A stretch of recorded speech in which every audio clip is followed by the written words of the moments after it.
All right, hello everybody, and welcome back to the channel.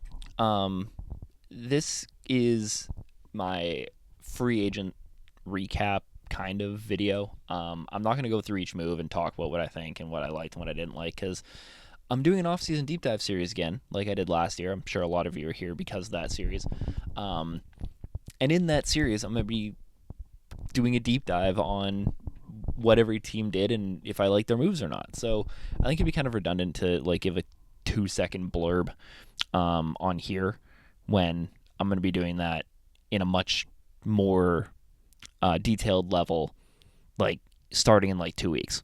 So you like that's where you'll get like the big stuff. But what I'm doing today on Instagram, I asked you for a couple questions that you have, and I'm gonna do a bit of a Q&A video. So if you're, I picked I think 5 of the questions that I like the best, and we're gonna talk about those. So if you want to be involved, if you want your questions read in a video like this, and you want to hear what I think, leave a comment, or go follow my Instagram at NBA Hockey. It's in the description. I also have Twitter, so go check that out too. Both are in the description, so it's really easy. I'm not gonna be breaking down every move because like the Vinny Lettieri signing is something I'll talk about for 20 minutes when I do that deep dive. So you're not gonna get that here today, but you will get it eventually in like 3 weeks. So do that. Also, if you're interested in the deep dive series, I did put an Instagram post out with details and stuff in it, kind of looking at how I'm doing it this year. And I'm also going to put out a video in the next couple days, probably this weekend, going over kind of how my rating system is working this year because it's very different than what I did last year. So if you're here for last year's series, be prepared because it's quite different. But anyway, so Mason McTavish is an interesting one.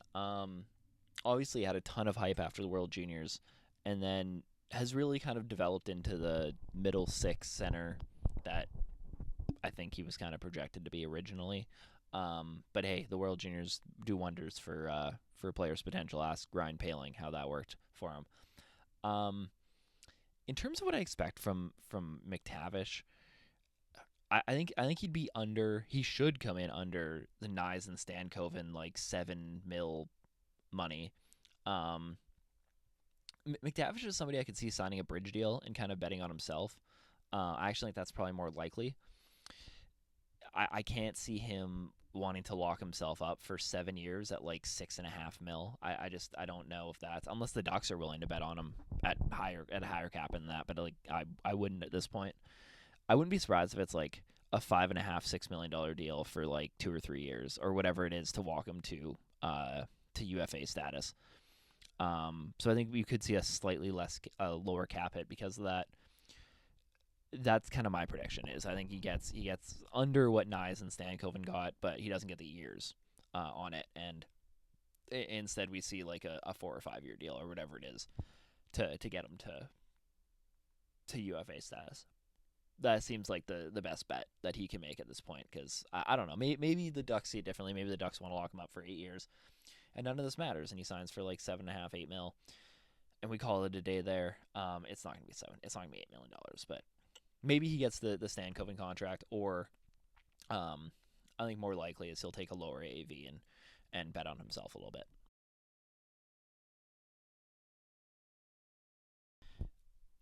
This is a really interesting question. I kind of thought about this one for a while. Yes and no, right? I think there's teams that didn't spend any money today or in the last couple of days that are gonna be very happy that they didn't spend any money, right? Like I think Boston's gonna look back at today in like half a year and realize that Tanner Jeannot isn't very good, and they're going to be very disappointed. I think the LA Kings are going to look at what they did today and be pretty disappointed in it. Um, LA especially spent a ton of money, right? I think like Columbus signing the Ivan Provorov contract, they're going to look at and be like, man, like maybe we should just let it go, right? Like I think those are teams that are definitely going to regret spending some money today. But at the same time, I mean, like I look at Vegas and like obviously Vegas has to be considered winners here, right? They just landed a top 15 winger, 15 forward in the NHL. For just the cap hit basically, right? Like Alex Pietrangelo is his career might be over, but that's not really like people can make whatever weird speculation they want on that, and people were until Alex Pietrangelo came up with a statement and said, "Hey, I'm actually like I just want to be able to walk again." So, I but at the same time, like I think there's teams that didn't spend any money that are going to be happy about that, right? Like just because you have cap space doesn't mean you have to spend your cap space on July 1st. And I think a lot of people uh, get that idea, and I think like a team like Colorado, for instance, who hasn't really done much aside from the Brock Nelson contract, which to be fair I didn't really love, but like they didn't go out and spend a bunch of money, and they don't have a ton, but like that's a team that I think is going to be pretty happy that they didn't go out and sign Mikael Granlund for $7 million, right? Like, same with Dallas, right? Like I don't think Dallas is gonna, as good as Mikael Granlund was, like I think they're gonna be pretty happy they didn't move Jason Robertson to sign Mikael Granlund for $7 million. So they're winners in that sense, I think. But then I look at a team like, I mean, obviously like Nikolai Ehlers is still out there at this point, so. At the time I'm recording this, like I could upload this and he could have signed with Carolina by now, and none of this matters. But like I look at a team like Detroit and Winnipeg as two teams that didn't spend a lot of money, and I think should have looked to do something, right? Because like the Jets are going to lose, and you can throw the Leafs in there. The Leafs are kind of interesting because Matthew Knies, they're hoping, can just take that Mitch Marner spot.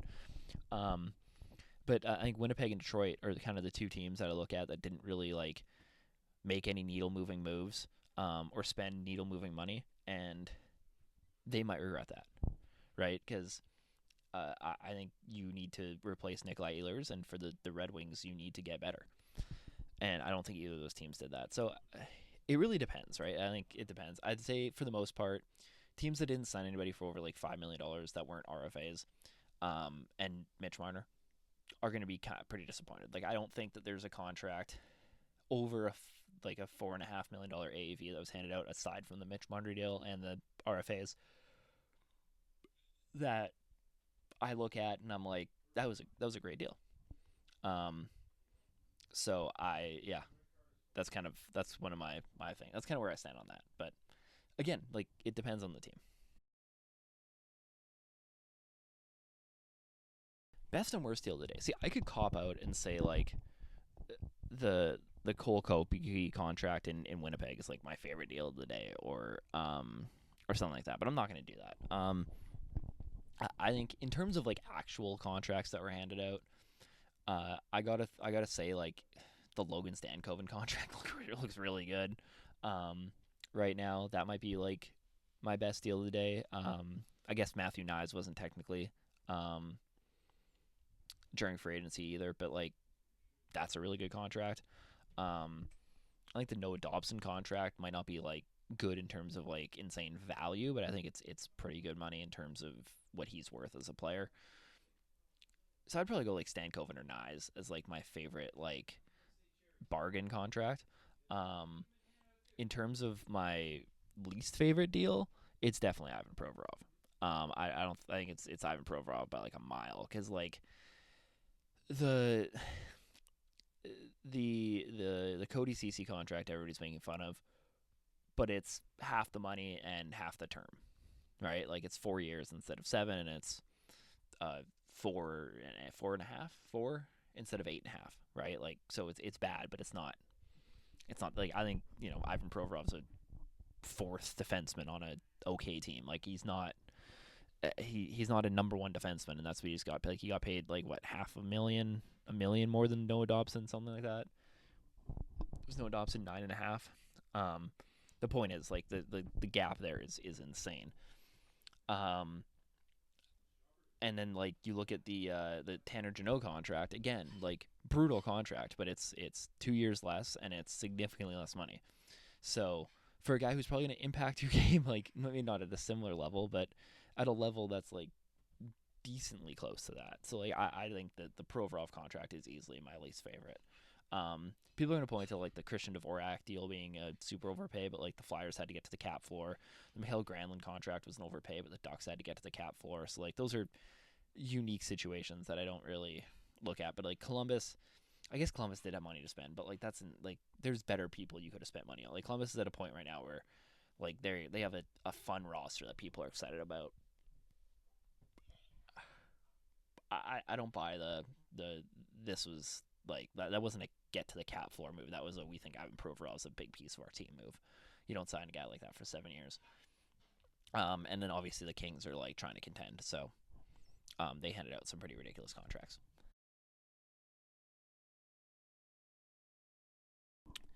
I'd probably say no. I think at this point, Nikolai Ehlers to the Jets is kind of a. I think that's gone. Um, Maybe he surprises us, but it just sounds like all indications are that he doesn't want to go to a Canadian market that's going to like scrutinize him and be in his face, which is why I don't think like Detroit's a very good option for him either. Um, Despite them being like a name that's thrown around, there's a bunch of teams that are getting thrown around right now, but like I feel like Carolina's got so much money. Like Carolina still has like I think they have like $19 million. They still have a couple contracts to get signed, I believe, at this point, but nothing crazy. So they're gonna have plenty of Ehlers money. I think if I was to bet, Carolina seems like the team still. That Nikolai Ehlers is best fit on, and I mean like we've been fantasy booking Nikolai Ehlers to the Hurricanes for like 4 years now, so I'm just kind of hoping it happens. Like that's where I'm at. But no, I don't. I think at this point, like the Jets would be like fifth on my board of teams where Nikolai Ehlers could go. Like I don't think it's a 0% chance, but I think it's pretty low at this point. It sounds like he's ready to move on, and based on the fact that the team just signed a couple guys really to fit some roles there, like it seems like the team's ready to move on too. Like Gustav Nyquist seems like the guy who's gonna compete at least for that Nikolai Ehlers spot. And then maybe some of the young kids come up, right? Like maybe it's time for like a Brad Lambert to get an opportunity. So yeah, I don't necessarily think that the two are correlated at all, especially considering how much cap space the Hurricanes have. And we're going to talk about the Keandre Miller contract. But if you followed me on Instagram, you know my feelings on it, and I'm in very much a minority, clearly, because I don't hate it as much. I don't love it, but like I don't hate it as much a lot of people do. And one of the reasons is because at least externally, the Hurricanes still have like $19 million in cap space. Now, internally, that number might be a bit different because we've seen in the past that they're not a team that spends to the cap, but at least externally, they still have a bunch of money. So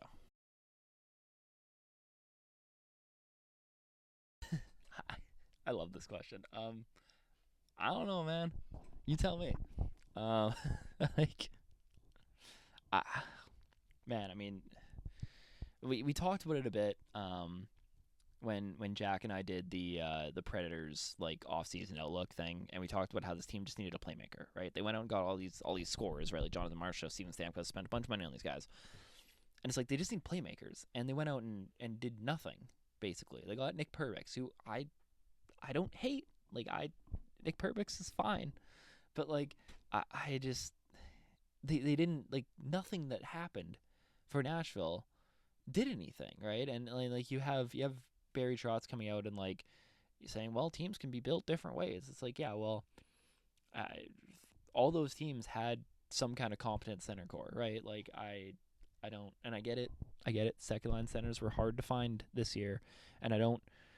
I hate. And there's gonna be a bunch of teams in my offseason outlook. I'm just telling you right now, the offseason deep dive series. I'm going to talk extensively about how like 10 teams in the league needed to find a second line center and none of them did. It's like, well, guess what? The only second line center that was available went for $7 million on the open market, and Marco Rossi hasn't been traded at this point. So I get it. There's nobody available, but you can't like sit there and be like, well, we're gonna build a different way, and they really didn't address their biggest need, right? Like whether it was a winger or a center, they needed playmakers, and the team just doesn't have any. And I don't. The Nashville's such a weird position because like I don't think that they're that far off from being a good team. I mean, I had them pretty high in my projections last year going into the season. I think they're still going to be like I do see them hovering around a wild card team this year, at least as of now, because like UC Saros can bounce back, and I think the mix of players there is good enough that they could go on like a PDO run and just break out. But I don't know, man. Like I wouldn't be. Like I'll put it this way. Like I think the range of outcomes for Nashville might be the widest in the league, at this point. They could finish top, maybe not top three in the Central. Maybe if everything goes right and some teams take some regression, they could finish top three in the Central, or they could be the worst team in the West, right? Like I could see it going either way because it's the same roster, but it's a roster I believe in last summer. So I don't hate it, but I don't absolutely love it either, and I think that the direction right now, the Barry Trotz regime so far, and the run that he's been on in Nashville has been really questionable. I don't see much of a direction at all. And there's a team in New York, kind of going through the same thing, but they have like, bigger name players, so people are kind of ignoring that too. But I see a lot of similarities in the way those teams are building. But yeah, I don't know. I have a lot of questions as well, and that's definitely something that we'll touch on in the Predators Deep Dive series. So like, watch out for that. There's the plug. That's it. Those are my favorite questions. Hopefully that gave you some insight kind of on my thoughts on free agency. Again, there wasn't like a ton of big names to talk about either, which is why I'm kind of doing it this way. Like there's like a crazy amount, and there was a lot of movement, but it was a lot of like margin movement. It was a lot of like edge cases, not anything like substantial aside from Mitch Marner to Vegas, which like I obviously love. There's my thoughts on the Mitch Marner to Vegas move. Like I think it was great. Like that's awesome. So yeah, I don't know. We're gonna have to see. But anyway, stay tuned. We're gonna have a lot more off-season coverage coming. So pay attention to that. See you guys in the next video.